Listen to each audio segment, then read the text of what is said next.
Hello everyone, welcome back to my channel. অনেক দিন পর চলে এলাম আবার একটা লম্বা ভিডিও নিয়ে। এই ভিডিওটা কিন্তু অনেকগুলো পার্ট বাই পার্ট আসবে, কারণ আমরা যাচ্ছি নর্থ সিকিম আর কিছুটা ইস্ট সিকিমও ঘুরে নেব। তো যেহেতু অনেক লম্বা ট্যুর, অনেক দিনের ট্যুর, সেই জন্য ভিডিওটাও কিন্তু বেশ কয়েকটা পার্টে আসবে। তো চিনতে তো পেরেই গেছো, শিয়ালদা স্টেশনে চলে এসেছি। প্রথম আমাদের যেতে হবে এনজিপি, শিয়ালদা টু এনজিপি, তারপর সেখান থেকে গাড়ি করে এনজিপি টু গ্যাংটক, তারপর সেখান থেকে গ্যাংটক টু নর্থ সিকিম। তো আমরা কোন ট্রাভেল এজেন্সির সাথে গিয়েছিলাম, পারমিট লাগে ওখানে, তাই নিজেরা যাওয়াটা একটু অসুবিধে। আগে থেকে যদি তোমাদের কাছে পারমিট না থাকে, তাহলে কিন্তু তোমরা নাথুলা পাস বা নর্থ সিকিম জিরো পয়েন্ট এগুলো কভার করতে পারবে না। সেই জন্য এখানে ট্রাভেল এজেন্সির সাথে যাওয়াটা বেশ ইম্পর্ট্যান্ট। তো আমাদের চেকিং হয়ে গেছিল শিয়ালদা স্টেশনে, তারপর আমরা ওপরে উঠে পড়েছি, স্লিপার ক্লাসে গেছিলাম। তো দেখতেই পাচ্ছ, সকাল হয়ে গেছে, রাত তো ঘুমিয়েই কেটে গেছে, কারণ পদাতিকে উঠেছিলাম প্রায় 11টার কাছাকাছিতে আমাদের ট্রেন। তো তারপরে তো উঠে আর খাওয়া দাওয়া কিছু করার ছিল না, আগেই করা হয়ে গেছিলো, তো ঘুমিয়ে গেছিলাম। সকালে উঠতে না উঠতে চায়ে চায়ে এই আওয়াজে ঘুম ভেঙেছে। তো ব্যাস চা খাওয়া স্টার্ট। আর এখানে অনেক বড় একটা ফ্যামিলি গেছিল, তারা খুব একসাথে মজা করছিল, আমরা তাই দেখছিলাম। প্রচুর কচিকাঁচা ছিল। এবার আমরা এনজিপিতে এসে গেছি, অলমোস্ট ট্রেন দাঁড়ায়নি এখনো, তার আগেই বেশ ঘোরতর আলোচনা চলছে। এই 9টা 23-এ আমরা এনজিপিতে নামলাম। এবার এখান থেকে আমাদের ট্রাভেল এজেন্সির যে বুকিং ছিল সেটা ছিল এনজিপি টু এনজিপি, বলতে পারো শিলিগুড়ি টু শিলিগুড়ি, এরকম ছিল আমাদের বুকিংটা। পুরোটা একবারে বুক করা ছিল। পার হেড কেমন খরচা পড়লো, কোথায় কোথায় গেলাম, ট্রাভেল এজেন্সির সাথে ঘুরে এক্সপিরিয়েন্স কীরকম, সমস্ত কিছু কিন্তু আমরা শেয়ার করে দেব এই ভিডিওগুলোতে। তো ভিডিওটা স্কিপ না করে পুরোটা দেখতে থাকো। এনজিপি স্টেশনে পৌঁছে কোথায় আমরা দিয়ে উঠলে ব্যাগগুলো আর কি টানতে হবে না, সেটা খুঁজে খুঁজে পৌঁছে গেছি। এবার এনজিপি স্টেশনের বাইরে যারা রিসেন্ট গেছো জানো নিশ্চয়ই যে ফ্লাইওভার তৈরির কাজ চলছে, এখনও সেটা শেষ হয়নি। সেটা হয়ে গেলে হয়তো জ্যাম অনেকটা কমে যাবে। তো সকালে পৌঁছে আমরা প্রথম ট্রাভেল এজেন্সির যিনি আছেন তাকে কল করে নিলাম যে গাড়ি এনজিপি থেকে পাবো না শিলিগুড়ি থেকে। তো ওনারা বললেন এনজিপিতেই থেকেই গাড়ি দেবেন। তো ওনাদের একজন লোক এনজিপিতে ছিলেন, তিনি আমাদের গাড়িটা তুলে দিলেন। এটা হচ্ছে আমরা শেয়ারে কিন্তু করেছি, পুরো যে আমরা ট্যুরটা করেছি সেটা কিন্তু আমরা শেয়ারে করেছি। মানে নর্থ সিকিম যাওয়া হোক, ইস্ট সিকিম যাওয়া হোক, এনজিপি যাওয়া হোক, পুরোটাই কিন্তু আমাদের শেয়ারে করা ট্রিপ। তো কিরকম কি কস্টিং, ধরো আমরা যদি এমনি এনজিপি যেতাম সেক্ষেত্রে পার হেড 350-400 এরকম পড়ে যায়। সিজন থাকলে কিন্তু আরও বেশি পড়ে যায়, মানে এনজিপি টু দার্জিলিং যখন যেতাম। তো এখানে তো আমরা ডিরেক্টলি এনজিপি টু গ্যাংটক যাচ্ছি। আর তোমরা ট্রাভেল এজেন্সির সাথে চাইলে শেয়ারেও করতে পারো, আবার পার্সোনালিও করতে পারো। যদি তোমাদের অ্যাটলিস্ট 4 জন থাকে বা 6-7 জন থাকলে তো কথাই নেই, তাহলে তোমরা পার্সোনাল কার নিয়েই করতে পারো পুরো ট্রিপটা, সেক্ষেত্রে অনেক বেশি সুবিধা হবে। কিন্তু যদি কোনো কাপল ঘুরতে যাও বা কেউ সোলো ঘুরতে চাইছো, আমরা ছিলাম 3 জন, সেক্ষেত্রে তোমরা ট্রিপটা শেয়ারিংয়ে করতে পারো, বেশ বাজেট ফ্রেন্ডলি হবে।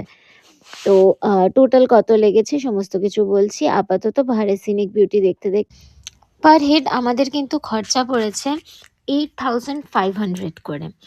আর শেয়ার গাড়িতে যাওয়ার কীরকম কী রুল আছে, কী কী সুবিধে হয় অসুবিধে হয়, সেগুলোও কিন্তু জেনে যাওয়া উচিত যাওয়ার আগে। আর কারা কারা নর্থ সিকিম গেলে শেয়ারে যাওয়াটা উচিত আর কাদের প্রাইভেট বুক করা উচিত, সেগুলোও আমি এখানে বলে দেবো তোমাদের। তো তোমরা যদি শেয়ারে যাও, শেয়ারের সবসময় রুল হচ্ছে রোটেশন হয় সিট, ঠিক আছে?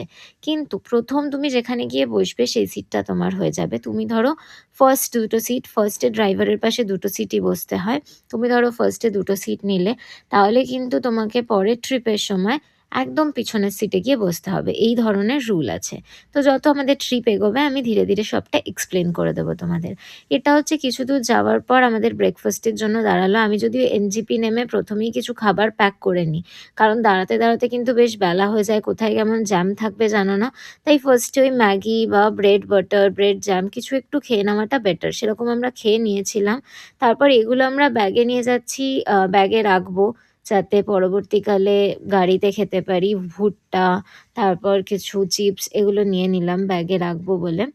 আর এই রেস্টুরেন্টে আমাদের দাঁড় করিয়েছিল তখন প্রায় 1টা বাজে, সে সময় লাঞ্চ করতে দাঁড় করিয়েছিল। ব্রেকফাস্ট কিন্তু ওই তখন যে ব্রেড অ্যান্ড বাটার করে নিয়েছিলাম ওতেই হয়ে গেছে। তো খুব সুন্দর একটা রেস্টুরেন্টে দাঁড় করিয়েছিল, পাশেই যে জল দেখতে পাচ্ছ তিস্তা, এখান থেকে আমরা চাউমিন, ভেজ মোমো, চিকেন সব শেষ হয়ে গেছিলো। চাউমিন, ভেজ মোমো এই সমস্ত খেয়ে নিলাম। এত খিদে পেয়েছিল যে ওগুলোর আর ক্লিপসই নেওয়া হয়নি। এরপরে তো বিশাল জ্যামের পিছনে পড়েছিলাম। ভালোই জ্যাম ছিল। আমাদের পৌঁছতে কিন্তু বেশ ৫টা ৫:৩০ বেজে গেছে। মানে সকাল ১১টার দিকে আমরা রওনা দিয়েছি এনজেপি থেকে। ১১টা ১১:৩০টার মধ্যে রওনা দিয়েছি। আর আমাদের গ্যাংটক পৌঁছতে বেজে গেছে হচ্ছে ৫টা ৫:৩০। তো বুঝতে পারছো বেশ লং জার্নি। এর মধ্যে নিজেদের মধ্যে খানিকটা এক্সচেঞ্জ করে নিতে পেরেছি। কিন্তু ১ম তোমরা যেভাবে উঠবে অ্যাকর্ডিংলি কিন্তু পুরোটা ডিসাইড হয়ে যাবে। তো দেখতে পাচ্ছ আমরা সিকিমে এন্টার করছি। সিকিম কিন্তু পুরোপুরি গ্রিন একটা স্টেট আর প্রচণ্ড ক্লিন। তাই সিকিমে ঘুরতে এলে আমাদের শহরে আমাদের যেমন এদিক ওদিকে ময়লা ফেলার অভ্যেস সেগুলো একদমই করা যাবে না। পরিষ্কার জায়গাকে পরিষ্কার রাখতে হবে। তো প্লাস্টিক ইউজ যতটা সম্ভব ওখানে কম। আর যেকোনো ময়লা ডাস্টবিন ছাড়া ওখানে মানুষজন ফেলছে না, একদমই নোংরা করছে না। সে জিনিসটা আমার বেশ ভালো লেগেছে। এবার অলমোস্ট টায়ার্ড হয়ে পড়েছি। ১ম এ আমরা ফার্স্টে বসেছিলাম। এখন আমি আবার এন্ডিং এ এসে বসেছি। আমাদের যে ফ্রেন্ডটা পিছনে বসেছিল ও আবার সামনে গেছে। এভাবে চেঞ্জ করতে নিজেরা চলে গেছি। তো জ্যামে আটকে গেছিলাম তখন দেখছিলাম প্রচুর বাঁদর দেখতে পাবে। ওদের দেখেই নিজেদের এন্টারটেইন করছিলাম কারণ বেশ লং জার্নি অনেকটা। হ্যাঁ, এবার যেটা বলছিলাম আমাদের ট্রাভেল এজেন্সিতে কিরকম কি খরচা পড়েছে। আমাদের পুরো ট্রিপ প্ল্যানটা ছিল ফার্স্ট নাইট আমরা থাকবো গ্যাংটকে। তারপরের দিন সকালেই আমরা বেরিয়ে যাব নর্থ সিকিমের উদ্দেশ্যে। নর্থ সিকিমের লাচুংয়ে আমাদের ২টো নাইট স্টে হবে। আর তার সাথে ঘোরা থাকবে ইয়াংথাং ভ্যালি, জিরো পয়েন্ট এগুলো। এবার জিরো পয়েন্টটা কিন্তু যে টাকাটা বললাম পার হেড ৮,৫০০ তার মধ্যে ইনক্লুডেড থাকে না। এবার আমরা আবার পরে আসছি ওই কথায়। এখন আমরা পৌঁছে গেছি হচ্ছে গ্যাংটকের যে ট্যাক্সি স্ট্যান্ডটা সেখানে। শেয়ার ট্যাক্সি তোমাকে ওখানেই নামিয়ে দেবে। এরপর ওখান থেকে যে হোটেলে আসা সেই খরচাটা তোমাকে নিজেকেই দিতে হবে, দ্যাট ইজ ₹300। সেটা তোমাকে নিজেকে দিয়ে হোটেলে পৌঁছাতে হবে। আমাদের হোটেলটা ছিল এমজি মার্গ থেকে অনেকটাই দূরে ফরেস্ট কলোনিতে। তো সেখানে পৌঁছলাম। ট্যাক্সি স্ট্যান্ড থেকে ফরেস্ট কলোনির হোটেলের সামনে অবধি আসতে আমাদের যে খরচাটা পড়লো সেটা ৳৩০০। কিন্তু যদি তুমি এমজি মার্গ থেকে আমাদের হোটেলে আসো সেক্ষেত্রে ২০০ থেকে আ ১৫০ এরকম নিয়ে নেয় যদি প্রাইভেট ট্যাক্সিতে আসো। আর রাত না হয়ে গেলে তুমি শেয়ার ট্যাক্সি পেয়ে যেতে পারো এমজি মার্গ টু ফরেস্ট কলোনি বা ফরেস্ট কলোনি টু এমজি মার্গ। সেক্ষেত্রে তোমাদের খরচা পড়বে ধরো সেক্ষেত্রে তোমাদের খরচা পড়বে হার্ডলি পার হেড ₹30 করে। তো সেরকম যাতায়াত করেছি আমরা যখন অন্য সময় ট্রাভেল করেছি। বাট একটু রাত হয়ে গেলে তখন তোমাদের পার্সোনাল বুক করে নিতে হবে। সেক্ষেত্রে ১৫০ থেকে ২০০ যেমন দরদাম করে হবে। তো মল রোড দিয়ে যাচ্ছি যেহেতু ক্রিসমাসের পরপর গেছি আমরা। মানে ওই ২৫ থেকে ৩০ উইকটা তো সাজানো থাকে। তাই মল রোডটা খুব সুন্দর করে সাজানো ছিল। দেখতেই পাচ্ছ সানসেট হয়ে গেছে, ৫টা পেরিয়ে গেছে এমন সময় আমরা হোটেলে পৌঁছলাম। এবার হচ্ছে এটা হোটেলের সিঁড়ি। এতখানি আমাদের হেঁটে উঠতে হয়েছে। এখানে ম্যাক্সিমাম হোটেলেই কিন্তু এরকমভাবে উঠতে হবে যদি তুমি ঠিকঠাক ভিউ এর একটা রুম চাও। ঢুকে এটা হচ্ছে আমাদের হোটেল থেকে ভিউ। এগুলো কিন্তু সব আমাদের ট্রাভেল এজেন্সির যে বুকিং তার মধ্যে ইনক্লুডেড। মানে আমরা আলাদা করে কিছু বুক করিনি। এগুলো সব ওর মধ্যে ইনক্লুডেড। আমি পরে তোমাদের পুরো ডিটেলে বলে দেবো যে কী এক্সক্লুডেড ছিল আর কী ইনক্লুডেড ছিল। তো আমরা ৩ জন ছিলাম সেজন্য 2+1 বেড নেওয়া ছিল। একটা ছোট ব্যালকনি এটা। এই দুটো পাহাড়ের মাঝখান থেকে কাঞ্চনজঙ্ঘা দেখা যাওয়ার কথা। তখন যেহেতু সন্ধে হয়ে গেছে আর সবসময় তো দেখা যায় না, ওয়েদারের ওপর ডিপেন্ড করে। কিন্তু এটা হচ্ছে কাঞ্চনজঙ্ঘা ভিউ রুম। আমরা পৌঁছাতে ৫:৩০ হয়ে গেলেও ওনারা লাঞ্চ রেখেছিল। আমাদের খাওয়া-দাওয়া স্টার্টিংটা ছিল লাঞ্চ থেকে। মানে ফার্স্ট ডের লাঞ্চ থেকে শুরু করে একদম লাস্ট ডের ব্রেকফাস্ট অবধি মিল আমাদের ইনক্লুডেড ছিল। তো ওনারা লাঞ্চের জন্য ডাকছিলেন তাই একটুখানি ফ্রেশ হয়ে আমরা ডিরেক্ট চলে যাব লাঞ্চ করতে। তারপর লাঞ্চ করে ফার্স্ট দিন ভেবেছিলাম এমজি মার্গে ঘুরতে যাব কিন্তু পরে ডিসিশন চেঞ্জ করি। পরে ভাবি যে সেদিনটা আমরা রেস্ট নিয়ে নিই। কারণ পরদিন সকাল আমাদের নর্থ সিকিমে বেরিয়ে যেতে হবে। আর গ্যাংটক টু নর্থ সিকিম এটা কিন্তু খুব একটা কম সময়ের ট্রিপ নয়, অনেকক্ষণের ট্রিপ। মানে প্রায় ১০ ঘন্টা ধরে রাখতে পারো। ১০ ঘন্টা মতো লেগে যাবে। আর জ্যাম-ট্যাম থাকলে এক্সেপশনাল কিছু কেস ঘটলে তো আরও। তো সেই জন্য না অনেক গাড়িতে ট্রাভেল করতে যারা পারো না তাদের জন্য কিন্তু নর্থ সিকিম নয়। এটা ফার্স্টেই বলে রাখা ভালো। সেক্ষেত্রে তোমাদের প্রচুর ট্রাভেল হবে। তাই গাড়িতে যারা চড়তে পারবে ১০ ঘন্টা সেরকম লোকজনেরই যাওয়া উচিত। খুব বয়স্ক বা বাচ্চা যারা বা যাদের গা গোলায় এরকম সমস্যা আছে, বমির সমস্যা আছে, তাদের না যাওয়াই ভালো। তো আমরা নিচ থেকে বিস্কুট, জল এই সমস্ত কিনে নিলাম। নিচে একটা মুদি দোকান মতো ছিল হোটেলে। সেদিন ইভিনিংটা আমরা প্ল্যান করলাম যে আমরা রেস্ট নিয়েই কাটাবো। যেহেতু অনেক মানে একদিনের ট্রেন জার্নি হয়েছে, তারপরে ৬ ঘন্টা গাড়ি জার্নি হয়েছে, আর এনার্জি ছিল না। তো আমাদের ফার্স্ট নাইটটা স্টে হচ্ছে গ্যাংটকে। সেকেন্ড নাইট আমাদের সেকেন্ড ডে আমরা সকাল সকাল বেরিয়ে যাব নর্থ সিকিমের উদ্দেশ্যে। প্রায় রাতে গিয়ে পৌঁছবো হচ্ছে লাচুং, নর্থ সিকিমে। এবার লাচুংয়ে একটা রাত থাকবো। পরদিন সকালে লাচুং থেকে আমরা সাইট সিনে বেরোবো, যেখানে থাকবে ইয়াংথাং ভ্যালি, জিরো পয়েন্ট আর মাউন্ট কাটাও। এবার ইয়াংথাং ভ্যালি শুধুমাত্র আমাদের প্ল্যানে ইনক্লুডেড, টাকা দেওয়া আছে। এক্সট্রা আমাদের দিতে হবে মাউন্ট কাটাও আর জিরো পয়েন্টের টাকা। সেটা হচ্ছে শেয়ার্ড গাড়িতে যতজন থাকবো তাদের মধ্যে ডিস্ট্রিবিউট হয়ে যাবে টাকাটা। সেটা আমাদের জাস্ট ডিরেক্ট ড্রাইভারকে দিতে হবে, ট্রাভেল এজেন্সিকে নয়। তো সেটা আমাদের কত কেমন কি টাকা লাগলো সেটা আমি নর্থ সিকিমের যে ভিডিও পার্টটা আসবে সেখানে এক্সপ্লেন করব তোমাদের। তো এখানকার খাবার, ট্রাভেল এজেন্সির এটা নিজস্ব হোটেল, গ্যাংটকের হোটেলটা। এখানকার খাবার কিন্তু খুব টেস্টি, মানে একদম বাড়ির মতো। দুপুরের খাবারও দেখালাম, ভাত মাছ, আর রাতের খাবারে হচ্ছে মাংস, রুটি। রাতের রুটি বা ভাত যেটা চাও সেটাই পাবে। আর সকালবেলা চা, সন্ধেবেলা চা, এগুলো তো আছেই। আর এটা ছিল আমাদের তার পরের দিনের ব্রেকফাস্ট। এখানে আটার লুচি করে, তুমি লুচি বা রুটি যেটা চাইবে ওনারা সেটাই দেবে।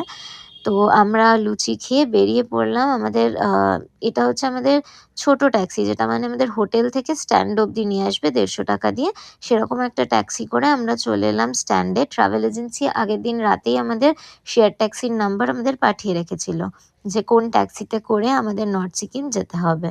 তো আমরা এখানে একটা স্ট্যান্ড আছে যেখান থেকে সমস্ত শেয়ার গাড়িগুলো ছাড়ে, সেখানে পৌঁছে যাচ্ছি ছোট গাড়ি করে। তারপর সেখান থেকে নিজেদের যে নাম্বার দেওয়া আছে শেয়ার ট্যাক্সি, সেটাকে ধরে আমাদের পৌঁছে যেতে হবে নর্থ সিকিম। তো এক্ষেত্রে বলে রাখি, যদি তোমরা শেয়ারের ট্রিপ করো সবসময় চেষ্টা করবে সময়ের আগে পৌঁছে যাওয়ার। কারণ শেয়ার গাড়িতে কিন্তু যেই সিটটা আগে বসে যায় সেই সিটটা তার, এরকমভাবেই সিটটা অকুপায়েড হয়। এবং তারপর ধরো তুমি এই গ্যাংটক থেকে জিরো পয়েন্ট অবধি সেই সিটেই বসে যাবে। তারপর যখন জিরো পয়েন্ট থেকে আবার গ্যাংটক ফিরবে ২ দিন বাদে, তখন গিয়ে সিট অল্টারেশন হবে। তো তুমি যদি শেষে পৌঁছাও তাহলে কিন্তু তুমি ভালো সিট পাবে না।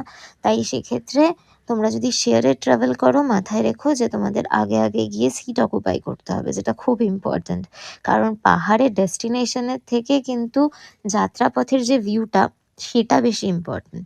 তাই ভিউটা কেমন পাচ্ছ সেটা খুব গুরুত্বপূর্ণ। তাই জন্য বলছি যে শেয়ারে ট্রাভেল করলে এটা মাথায় রেখো। আর খুব বয়স্ক কেউ সাথে থাকলে বা বাচ্চারা থাকলে কিন্তু শেয়ারে ট্রাভেল না করাই ভালো।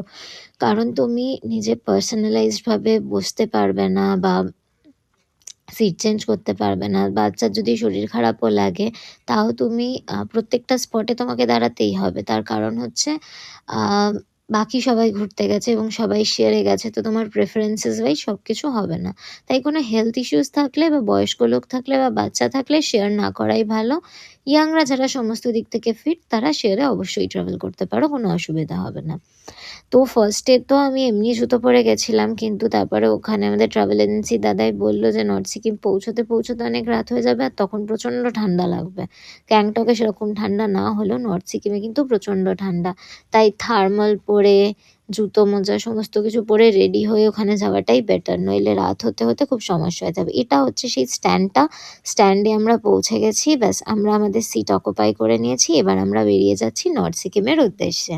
বাকি সমস্ত ডিটেলস, কোন ট্রাভেল এজেন্সির সাথে গেছি, সমস্ত নাম্বার আমি নেক্সট ভিডিওতে তোমাদের সাথে শেয়ার করে দেবো। এগুলো হচ্ছে নেক্সট দিনের ক্লিপিংস, যে নর্থ সিকিমে আমরা কেমন কি ঘুরলাম। তারপরের দিন কিন্তু আমরা আবার গ্যাংটকে ফিরে আসবো নর্থ সিকিম ঘুরে, এবং আমরা যাব ইস্ট সিকিম। ইস্ট সিকিমেও একদিন আমরা ট্রাভেল করব, দিয়ে আবার গ্যাংটকে ফিরে আসবো। তারপরে আমরা আবার এনজিপিতে ব্যাক করবো। আমাদের গোটা ট্রিপটা কিন্তু বেশ লম্বা। তো নেক্সট দিনগুলোর কয়েকটা ছোট ঝলক আমি এই ভিডিওতে দিলাম। দেখা হচ্ছে পার্ট 2 তে, যেখানে নর্থ সিকিম ট্রিপ হবে।